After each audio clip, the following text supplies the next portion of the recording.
Oi, turma do livro Quem Ama Educa e Samitiba. O texto de hoje pega na mentira. Quando parece que um filho começa a contar muita mentira, é preciso fazer uma cariação, um confronto com a realidade, interpretar o contexto, em vez de logo anunciar: eu acredito em tudo que meu filho diz. Do contrário, ele vai ser estimulado a mentir ou exagerar ainda mais. Há mentiras que servem para a criança se safar de uma situação, para não ter de arcar com as consequências de seus atos. Outras fazem a criança se sentir grande, valorizada e conseguir a atenção das pessoas. A mentira é um recurso inteligente, mas antiético. De quem inventa histórias procura saídas diferentes das reais. A criança que esconde uma prova, um boletim escolar ou falsifica a assinatura do responsável e, em geral, se dá a partir da terceira série ou pouco antes, está contando uma mentira. Mas antes é preciso avaliar se de fato ela iria levar dos pais uma bronca tão grande ou violenta que a mentira só teve o objetivo de protegê-la de um medo real. Se for o caso, talvez os pais estejam exigindo que o filho não pode dar. Pai e mãe devem perguntar qual é o maior medo do filho e conversar com ele, mostrando que o caminho escolhido foi ainda pior. Se ir mal nas provas já era um problema, a mentira acrescentou uma dificuldade, isto é, só agravou o problema original. No lugar de entrar em cena o castigo, o ideal seria buscar outra saída para enfrentar a situação sem que os pais nem os professores se sentissem enganados com a mentira. As consequências que a criança deveria assumir são reconhecer que foi mal nas provas, estudar mais para a próxima, parar de mentir. Os pais devem ajudar o filho a se organizar para todos os dias estudar um pouco. Depois o filho deve dar aulas para o pai e a mãe, reproduzindo para eles com as próprias palavras as lições aprendidas na escola daquele dia. Usar as próprias palavras é essencial para o aprendizado. Decoreba é a indigestão do aprendizado. Quando o filho é obrigado a usar as próprias palavras, põe em ação seu conhecimento, o que ajuda a memorizar com maior eficiência. Caso contrário, ele pode apenas fotografar as palavras e usá-las automaticamente sem ter incorporado nada ao conhecimento. Os pais não devem aceitar uma mentira como verdade só para poupar o filho, pois intimamente ele sabe que mentiu. Esse tipo de proteção pode ter o intuito de privá-lo de sofrimentos, mas se os pais buscam a felicidade do filho, devem educá-lo para enfrentar adversidades, mesmo que ele não a supere. De qualquer forma, nunca seria uma pessoa feliz se continuasse mentindo. Isso aí é tão sério, gente. Isso aí é muito sério. A questão da mentira é muito séria. E isso daí começa de pequenininho. Não começa na terceira série, não. Terceiro ano, quarto ano, não. Isso aí já começa desde pequenininho. Discordo com isso, Samitiba. Discordo porque a minha prática de 32 anos na sala de aula e como mãe, a gente sabe que a criança começa a mentir desde pequenininho mesmo. E essas mentiras que conta, se você não corrigir, elas se tornam cada vez maiores. E para a criança, depois, ela mente te olhando nos olhos. Ela aprende de tal maneira a falar aquilo que ela acredita na mentira que ela está contando. Tem criança que se torna, inclusive, psicopata com essas mentiras. Porque você está reforçando nela aquele olhar parado, do tipo, mãe, mas eu fiz, mãe. Mãe, eu não deixei de fazer aquilo que você mandou. Não, eu chegava, olha, para vocês terem uma ideia, eu passei isso dentro de casa. O meu filho era pequeno, ele tinha uns 4, 5 anos. E eu deixava lanchinho para ele. Eu saía para trabalhar e largava o lanche. Quando eu chegava, ele jogava o lanche por cima da lixeira. Abria a lixeira e jogava por cima. Você comeu tudo? Comi, mãe. Cadê o lanche? Não, eu comi ele todo. Que hora que você comeu? Você comeu no horário certo? Comi, mãe. Eu abri a lixeira, o lanche estava lá. Aí agora? Tá mentindo. 5 anos de idade ele já mentia. Em relação à comida, ele sempre jogava a comida no lixo. E eu sempre pegava. Por fim, ele foi vendo que ele estava deixando o resto de comida por cima da lixeira. Ele começou a colocar por baixo. Revirar o lixo e colocar o resto de comida por baixo do lixo. Para dizer que tinha comido. Na escola, a mesma coisa. Eu deixava ele na sala dos professores, porque eu trabalhava de 8 a 12 horas, E eu levava ele junto comigo algumas vezes. Na escola eu deixava ele na sala dos professores, deixava o lanche em cima da mesa, tudo arrumadinho e ia para minha sala. Quando eu voltava, já comi, mãe. Mas já? Tão rápido assim? Já, mãe, já terminei. Eu ia na lixeira, o lanche estava lá. Então, Desde pequenininho eu peguei mentiras do meu filho. Desde pequeno ele sempre escondendo alguma coisa de mim. E por mais que eu chegasse e mostrasse que estava errado, eu falava, você vai apanhar, hein? Eu tinha hora que me dava um certo desespero, porque isso, o pai e mãe que bate, já é o desespero batendo na porta do pai e da mãe também. Falava, você vai tomar uns tapas se eu pegar mentira, hein? Eu já conversei com você, não pode mentir, não pode jogar comida no lixo. Aí você vem com aquela conversa toda, que tem gente passando fome, que ele tem aquilo que os outros não têm, que tanta gente gostaria de ter aquilo que ele tem e não dá valor. Nada convencia, era lixeira direto. A comida ia sempre pro lixo e a mentira vinha sempre na boca. Do tipo, terminei, acabei, comi e era mentira. Isso daí eu não vi jeito de corrigir meu filho. Ele parou de mentir a respeito de comida, ele já era grande. Porque a infância dele foi todinha mentindo que ele estava comendo, coisa que ele não comia. Jogava no lixo. Então, e quando eu mandei para o psicólogo aos 14 anos, ele falava que eu era brava demais, que eu só achava coisa errada nele, que eu só fazia crítica. Até hoje eu critico, sim. Aquilo que é errado, a mãe tem que criticar o que é errado para corrigir. Senão a gente não corrige, a coisa vai andando, né? Fica difícil. Não vem com o manual filho e fica difícil. A gente não sabe o tempo certo de criticar, de mostrar o erro, de apontar as falhas e falar, olha, conserta enquanto dá tempo, você está fazendo errado, né? Enquanto professora, eu passei por uma série de mentiras, né? Aí já tem aluno pra caramba para contar a história. Tem aquele que chega na mesa, dia de olhar caderno, Joãozinho, traz o caderno. Ah, professora, sabe o que é? Meu irmãozinho pequeno pegou meu caderno e rasgou todo, ó, eu tô com um caderno novo. Mentira. Ou então, vem Mariazinha, ai professora, sabe, eu tive que ir no médico com a minha mãe, não deu tempo de eu fazer a lição de ontem. Vem Chiquinha, ah professora, sabe o que é? É que eu passei mal ontem, olha, minha mãe me deu remédio, só acordei hoje. E assim vai. Toda vez de olhar caderno, toda vez de fazer prova, essas crianças não estavam preparadas. Vinha mentira até não querer mais. Isso quando tem que entregar trabalho, então. Aí metade da sala não aparece. E por que metade da sala não aparece? Porque eles vão aparecer no outro dia com um monte de desculpa, com um monte de mentira. Essas mentiras são aprovadas pelos pais. Tinha pai e mãe que fazia cartinha, porque aí eu falava assim, não trouxe o trabalho? Então é nota vermelha e acabou. Eu dava tempo assim de 2 semanas, era o mínimo, 2 semanas. Quando não, 1 mês, 2 meses para fazer um trabalho. Dependendo do trabalho, eu dava um tempo de sobra. Aí a mãe mandava um bilhetinho. Senhora professora, desculpa a minha filha não ter entregue o trabalho, mas é porque ela estava fazendo isso, e eu também estava fazendo isso. Se a senhora puder deixar, entregar na segunda-feira, esse final de semana eu sento com ela e faço. Às vezes a criança não falava para o pai e a mãe que tinha trabalho para fazer, deixava de entregar, a criança chegava em casa chorando, porque a professora ia dar 0. Aí, quando a criança chega chorando, o pai toma providência, né? Antes de fazer o trabalho, os pais nem viram o caderno da criança que tinha lá anotado que tinha que entregar um trabalho após 2 semanas, 1 mês. Mas quando a criança toma um 0, aí o pai não quer o 0. Aí ele entra em ação. Qual é a ação? Mentir também. Aí o pai manda aquela mentirinha na cartinha. Se a senhora deixar até segunda-feira ela entrega o trabalho. Aí eu comecei a perceber que isso acontecia sempre, né?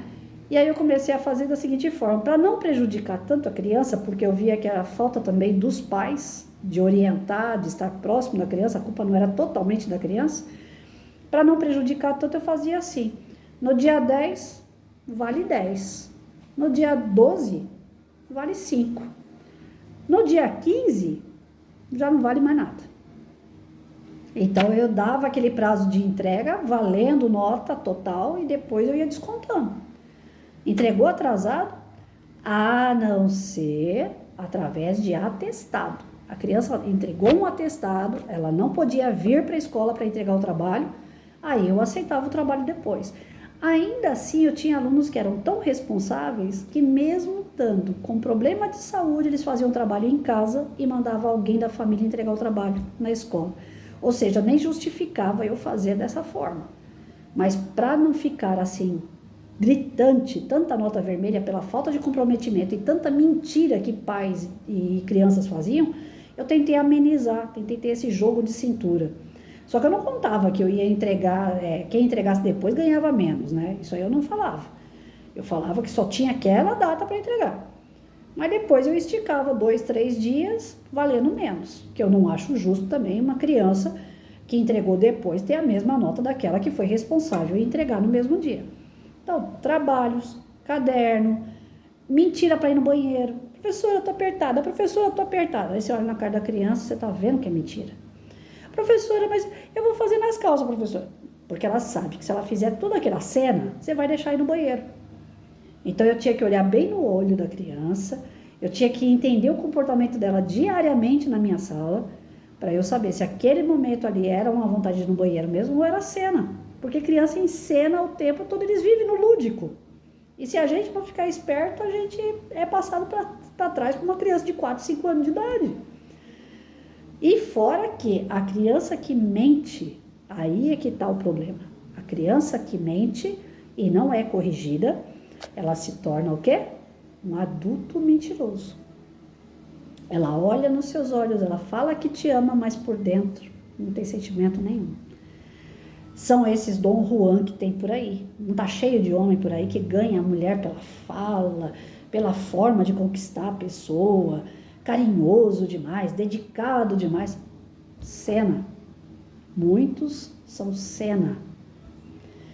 Chega alguém para mim, eu entro nesses aplicativos de relacionamento, que às vezes eu tento achar um par de calça lá, que seja bom, né? Difícil, mas eu tento. Aí aparece lá os Dom Juan da vida. Nossa, que mulher linda! Aonde que tá essa princesa? Eu já nem respondo. Bloquear, excluído com sucesso. O cara exagerado pode ter certeza que ele vai querer te conquistar com todas as palavras lindas do mundo, mas a ação é zero. Uma pessoa equilibrada, ela vai começar com respeito. Bom dia, boa tarde, tudo bem? Como é que vai? De onde você é? Né? Você está aqui no propósito de um relacionamento sério? Ah, eu também tô, legal. Você faz o quê? Você gosta de quê? É assim, uma conversa tranquila, equilibrada. Agora, quando o cara chegando, corre, é fria. A mulher que chegando, corre, é fria. As pessoas que mostram muito, na verdade, não são nada. Mentira, tudo mentira. Um bom funcionário não é o que chega lá no emprego mostrando o currículo, se engrandecendo porque fez, porque deixou de fazer, porque ele é o tal, porque ele tem diploma, porque... Não, esquece. Esse cara não é nada. O bom trabalhador vai chegar, vai entregar o currículo, vai falar, moço, tá aqui meu currículo. Eu espero poder fazer o melhor que eu puder aqui na sua empresa, espero que eu seja aprovado, que o senhor me dê essa oportunidade. A humildade da pessoa relata já aquilo que ela é. Ela é uma boa trabalhadora. Então, nesses exames que tem para entrar em firma, as pessoas não conseguem entrar na parte do teste psicológico lá, justamente por isso, porque querem mostrar muita coisa através da mentira e o cara que está ali fazendo o teste com você não é bobo. Ele está pronto para te pegar nas suas promessas que não serão cumpridas. Então, a criança, né, que mente, ela se torna um jovem mentiroso, ela se torna um adulto mentiroso, porque vira um vício. E ela não percebe que ela é mentirosa. Ela conta vantagem, ela senta junto com pessoas, ela quer contar história o tempo todo, porque eu fui, porque eu fiz. Chega agora na época das férias, tem aqueles caras que sobem na laje, caras que eu falo mulher, homem, bota lá o biquíni, bota a tanga, se enche de Coca-Cola para acelerar o processo, torra em cima da laje, às vezes até coloca lá uma areinha lá de construção lá atrás, faz um fundo pela internet, né, aqueles planos de fundo, e bota no Facebook que tá curtindo praia. Tem gente que faz isso. Coisa boba, coisa idiota. Mas as pessoas querem o quê? Status, querem mostrar aquilo que elas não são, né? Então, você ir no churrasco de um amigo, tirar foto lá do churrasco, botar no Facebook e falar assim, olha gente, tô aqui na casa do meu amigo curtindo um churrasco com ele, beleza. Isso não tem nada de mentira, você tá lá, você tá comendo um churrasco, né? Agora, você coloca duas linguiças para fritar num bloco que seja, e fala que, tô num churrascão aqui, né, com um monte de amigo, e é você e duas linguiças lá torrando no bloco, é absurdo. E tem gente que faz isso, que acha que isso é status, que acha que isso é bonito, né? Eu tiro foto dos meus pratos, tudo, boto no Facebook para o pessoal tirar barato, né? A minha intenção é falar assim, aqui, quarta-feira eu tô enchendo meu bucho, né? Então, tem gente que vai entrar lá e falar, cuidado com a dieta, Patrícia, eita, tá gorda, não é à toa. É palhaçada, brincadeira. Mas quando você começa a colocar isso como ostentar, né, querendo ser, é bobagem, é tudo bobagem, porque é uma mentira deslavada, né? Você não tem como bancar aquilo diariamente, você não tem como bancar aquilo sempre na sua vida, então você está mostrando aquilo para quê? Para os outros ficarem aí, sim, hein? Poxa, legal, ficar com inveja de você, mostrar para as pessoas o que você não é, e ainda ganhar uma energia negativa em cima disso, porque quem fica olhando fica com inveja de você. Não tem nada de bom nisso. Eu tinha aluno que era impecável o caderno, sistemático pra caramba. Terminava de fazer a lição, professora, terminei. Eu olhava pro aluno, tá, que bom, você fez a sua obrigação, agora volta pro teu lugar. A senhora não vai olhar o caderno? Não. Mas eu terminei de fazer a lição. Mas eu não chamei você aqui para olhar teu caderno. Quando eu chamar, você vem. Por quê? Ele tem aquela altivez, né? Ele tem aquela coisa, aonde ele vai, ele é o máximo. Ele se acha o máximo. Então, você tem que cortar isso. Não é com falta de educação, não. É com educação. Eu não te chamei aqui. Volta pro teu lugar. Quando eu te chamar, você vem. Né?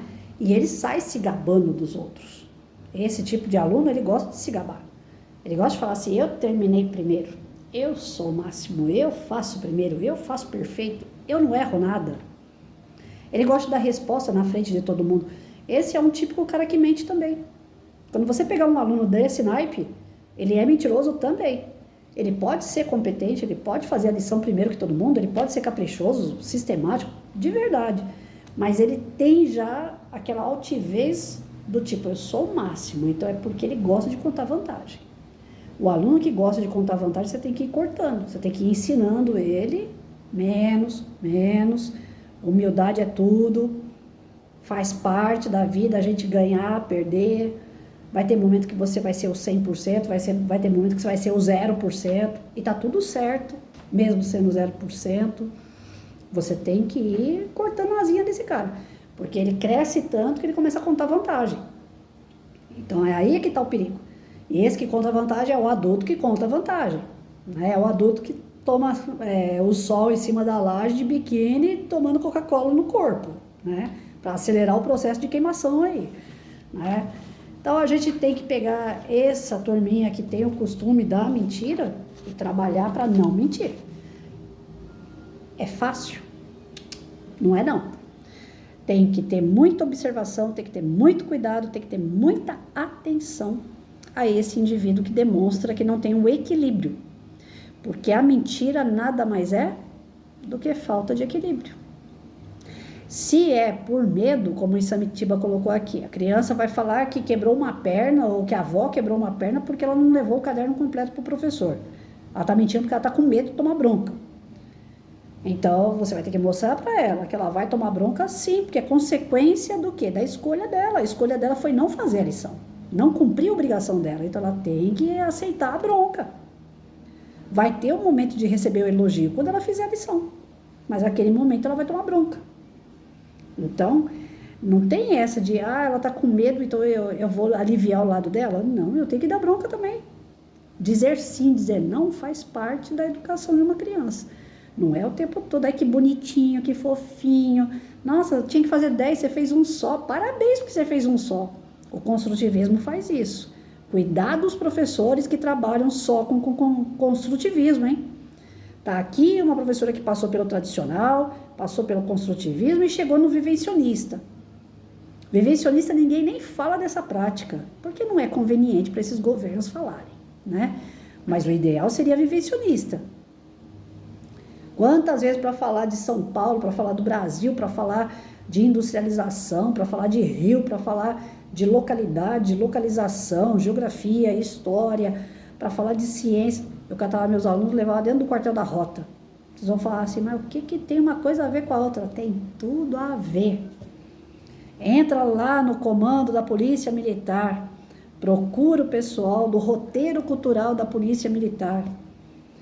Vocês vão ver que a Polícia Militar pode ajudar muito na educação, mas muito mesmo. Todos os quartéis estão de porta aberta, mas tem que agendar através do roteiro